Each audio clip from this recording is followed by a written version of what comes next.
Hello' everyone, মোৰ নতুন এটা মিনি ভ্লগলৈ আপোনালোকক স্বাগতম জনাইছোঁ। আৰু আজি ভাবিছোঁ মাছৰ তৰকাৰী খাওঁ। আৰু মাছৰ তৰকাৰীৰ কাৰণে মই কাটি লৈছোঁ ভোল, জিকা আৰু আলু, লগতে পিঁয়াজ এটা। আৰু এয়া মাছ ফ্ৰাই কৰি লৈছোঁ। আৰু মাছ ফ্ৰাই কৰা তেলতে এতিয়া দি দিছোঁ পিঁয়াজখিনি। আৰু পিঁয়াজখিনি দিয়াৰ পিছত মই এতিয়া কাটি থোৱা শাকখিনিও দি দিছোঁ। আৰু ইয়াত দি দিম এতিয়া হালধি নিমখখিনি দিয়াৰ পিছত অকণমান সিজিবৰ বাবে ঢাকনাখন মাৰি দিম।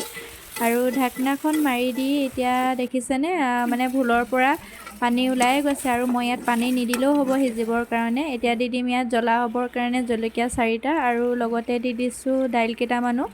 আৰু দাইলকেইটা দি দিলে মানে আঞ্জাখনৰ সোৱাদটোৱে বেলেগ হৈ যায়। আৰু এইখিনি এতিয়া মই সিজিবৰ বাবে ঢাকনা মাৰি দিম। আৰু এয়া সিজিয়ে গৈছে, দেখিছেনে ধুনীয়াকৈ, পানী দিয়াই নাই, পানী নিদিয়াকৈ ইমানবোৰ পানী ওলাই গৈছে। আৰু লগতে ইয়াত দি দিছোঁ খুন্দি থোৱা আদা নহৰু। আৰু আদা নহৰুখিনি দিয়াৰ পিছত এতিয়া মই ইয়াত মাছো দি দিছোঁ, ফ্ৰাই কৰি থোৱা মাছখিনি। আৰু দিয়াৰ পিছত মই এতিয়া অকণমান সিজিবৰ বাবে ঢাকনাটো মাৰি দিম। আৰু ঢাকনাখন মাৰি দিয়াৰ পিছত এয়া দেখিছেনে সম্পূৰ্ণৰূপে মোৰ আঞ্জাখন হৈ গৈছে মাছৰ। আৰু এয়া উলিয়াই ল'লোঁ খাবৰ বাবে। লগতে লৈ লৈছোঁ টেঙা এডোখৰ আৰু জলকীয়া এটাও। আৰু দেখিছেনে ইমান ধুনীয়া এটা ৰং হৈছে, খাবলৈও বৰ সোৱাদ লগা হৈছিলে। আপোনালোকেও এনেকৈ বনাই খাই চাব। আৰু যদি ভিডিঅ'টো চাই ভাল লাগিলে তেতিয়াহ'লে লাইক কমেণ্ট কৰিব আৰু শ্বেয়াৰ কৰিব। আজিলৈ বাই।